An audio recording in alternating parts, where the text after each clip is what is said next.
ya estamos en compañía de Cecilia Di Virgilio, ustedes la conocen, es nuestra psiquiatra, para tratar estos temas que tienen que ver puntualmente con los chicos, ¿no? Cómo manejar el tema de los chicos y el miedo cuando se enfrentan a distintas situaciones que les provoca o angustia o temor o entran en pánico. Pero lo vamos a hablar con Cecilia. ¿Cómo estás, Ceci? Buenas tardes. ¿Qué tal? Buenas tardes. Bien.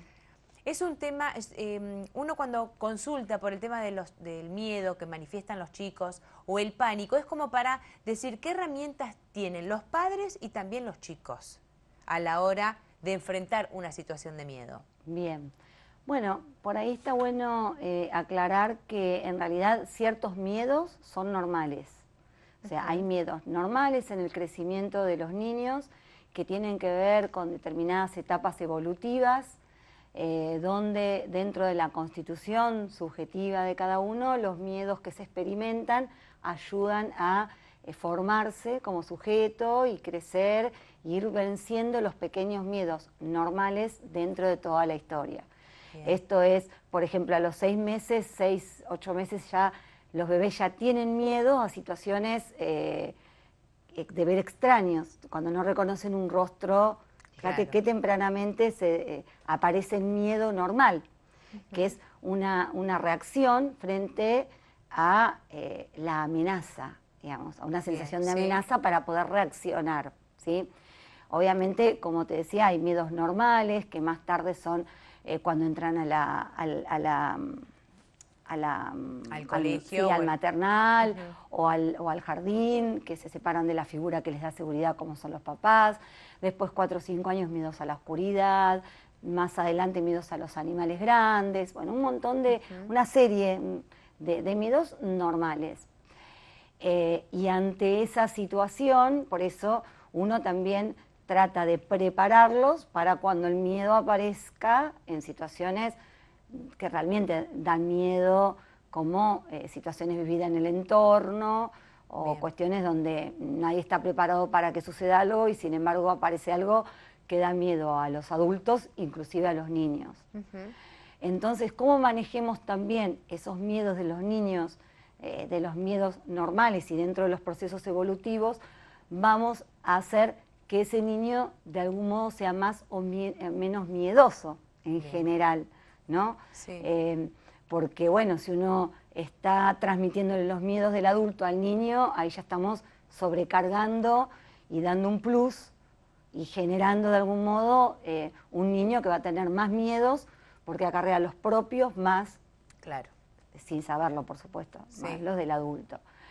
Entonces, bueno, esos detalles está bueno tenerlos en cuenta porque me parece que tienen que ver con que el adulto pueda tener claro de que es normal el miedo a la oscuridad en determinados momentos, el miedo a los animales en otro, el miedo a las personas extrañas y a la vez poder trabajarlos bien, como me preguntabas vos, ¿cómo? Bueno, trabajarlos del mejor modo, brindarle seguridad, seguridad al niño de que va a poder afrontar y de un modo también a veces con un abrazo, fomentando la seguridad en sí mismo para poder afrontar una u otra situación, tanto del crecimiento normal como situaciones que pueden aparecer en el entorno que nos generan miedo.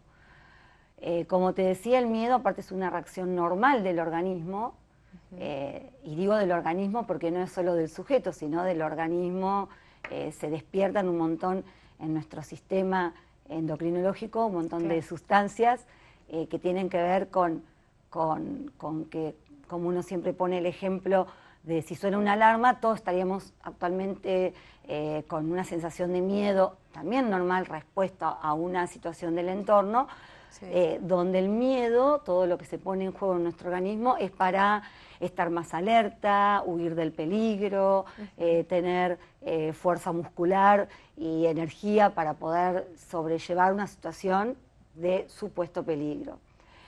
Ahí aparece lo que sería como la supervivencia o la reacción del organismo ante una situación que da miedo. Exactamente. Eso es una reacción, por eso digo, no solo subjetiva del individuo que lo vive en su subjetividad, sino también orgánica.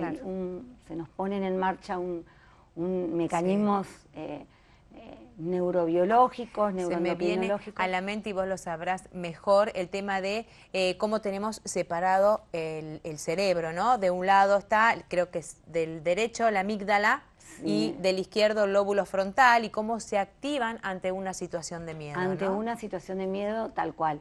Lo que vemos en personas o en niños más miedosos de por sí, es que, bueno, esta situación se despierta ante estímulos menores que en una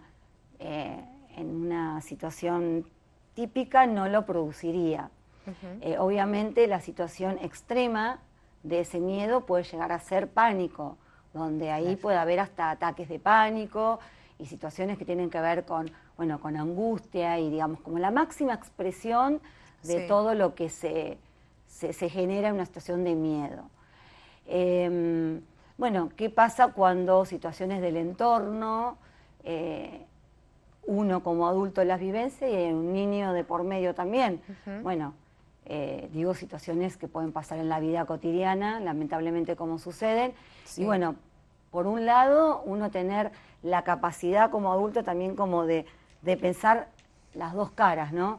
El miedo propio y poder manejarlo, y después cómo manejar en el momento el miedo del niño y en la evolución de los días posteriores también. Claro, porque el niño es como que manifiesta en una situación así la búsqueda de protección del adulto. Exactamente. Y por supuesto el adulto lo primero que tiene que hacer en una situación de riesgo, si hablamos de riesgo, donde realmente el miedo también es normal frente a esa situación que están viviendo, por supuesto la protección de la vida y por supuesto también de la psiquis de ese niño o de ese bebé o niño en las distintas etapas, de tratar de evitarle una situación que va a dejar su huella traumática probablemente.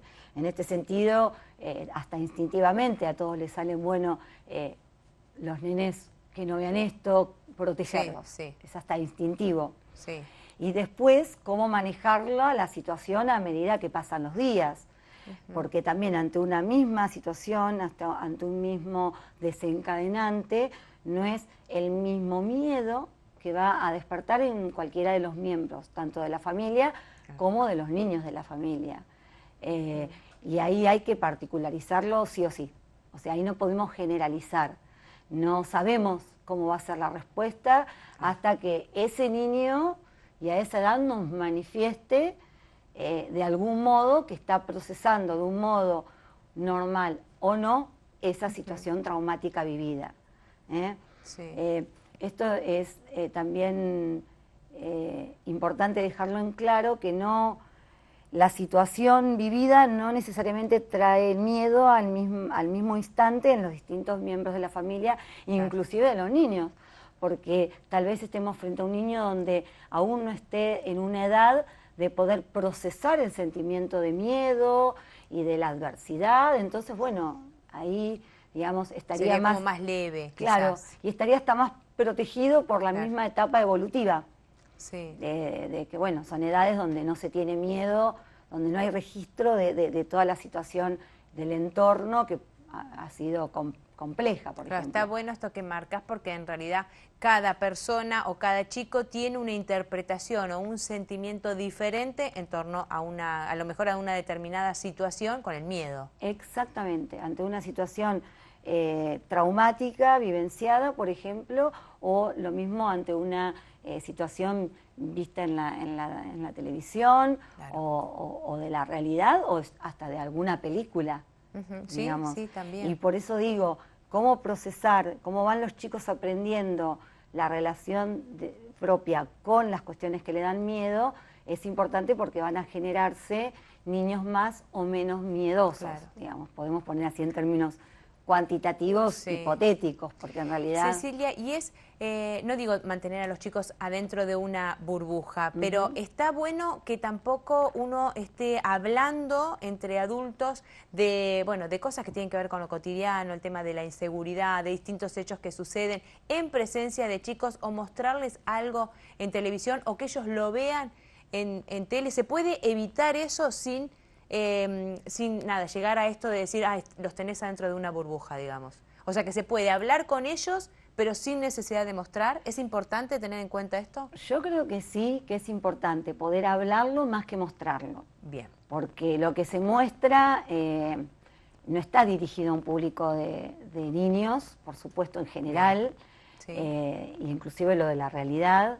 Entonces, bueno, es lógico que a veces, bueno, tiene una crueldad que hasta a veces, obviamente, por supuesto, a los adultos nos toca de un modo particular, ¿no? Entonces, a la vez, al chico de algún modo, en general, le llega la información. Claro. Entonces, esto de poder dialogarlo y adaptarlo a las edades diferentes es importante. Uno, por una cuestión de poder, de que les llegue la información de la boca del padre, de la madre, de la familia, antes que de una noticia, digamos, o al mismo tiempo. Por el impacto que produce. Por además, el impacto, ¿no? Porque a veces hay imágenes, son sumamente, bueno, complejas, podemos decir, a la hora de descifrar. Pero que, digamos, un chico puede tener conocimiento de lo que sucede o de los riesgos o de los peligros contándoselo un mayor, un adulto, digamos, sin la necesidad de que estén o escuchando lo que hablan los grandes o viendo de casualidad o no alguna información. Alguna información, ¿no? Sí. Y por otro lado, a niños de mayor edad, por supuesto, tiene que ver con una cuestión de conocimiento a modo de protección. Exacto. Eso teniendo en cuenta, en la medida de lo posible, y sería lo correcto, sin transmitirle los propios miedos. Exacto, sí. Porque uno los tiene que preparar precisamente para la vida y para enfrentar las situaciones que les toquen vivir de un modo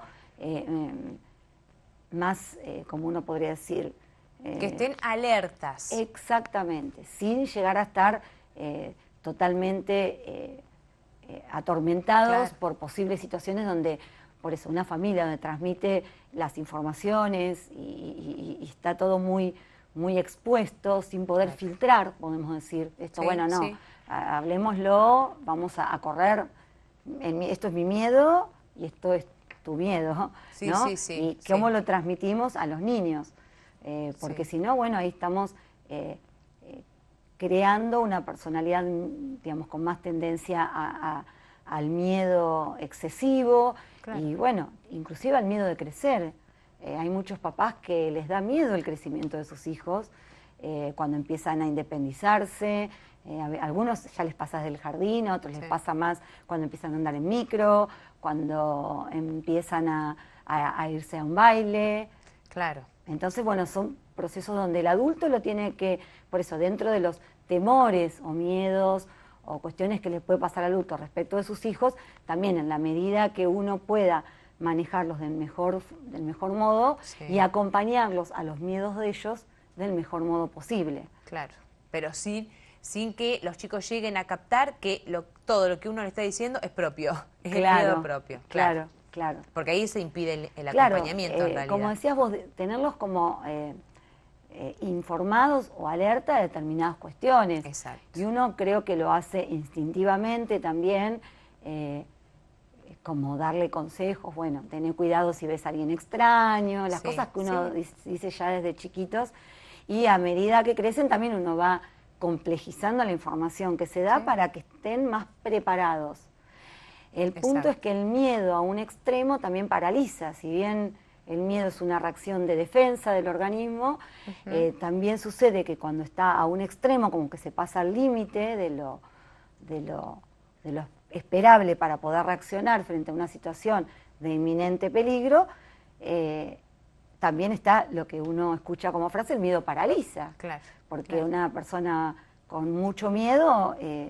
en general no tiene nada. No tiene las herramientas en ese momento preciso para poder afrontarlo. Entonces esas son las cuestiones que uno tiene que tener en cuenta, tanto en los miedos propios como tener en cuenta esto, poder prepararlos y trabajar, como me preguntabas vos, con los niños, para que ellos conozcan, digamos, cuál puede ser la realidad, cuáles son las cosas a las cuales temer, poder diferenciarlas, cuáles, digamos, son peligrosas y cuáles no. Y por otro lado, poder estar atentos para en el momento que a ellos se les despierten miedos que no son de lo habitual, digamos, o los más naturales o evolutivos, como estábamos hablando, cómo manejamos esos miedos. Sí, ¿no? Tener esos recursos, ¿no? Esas herramientas a la hora de defenderse. Sí, esos recursos propios y tener claro esto, a ellos les tenemos que dar recursos. Sí. No, con darles sobreinformación o transmitirles nuestros miedos, no generamos nada más que más miedo. Sí, tal cual. Un miedo extra que no podemos, ellos no lo van a poder manejar. Sí, sí. Entonces, bueno, manejarlos uno, ayudarlos a darle herramientas, y mucho tiene que ver con la seguridad en sí mismo. Muchos temas terminamos cayendo en los mismos, en los mismos consejos, ¿no? Sí. Favorecer la seguridad en sí mismo de los chicos, favorecer la autoestima, cosa que también puedan enfrentar esa situación, no como un... Sí, no con timidez o con cierto temor al miedo específico, sino como tener una reacción rápida ante un determinado con valor hecho. y bueno, enfrentándolos y también criarlos con que se sientan que tienen herramientas para afrontar lo que pueda suceder. Sí, muchas gracias. Bueno, gracias a vos. Hacemos una pequeña pausa y ya venimos.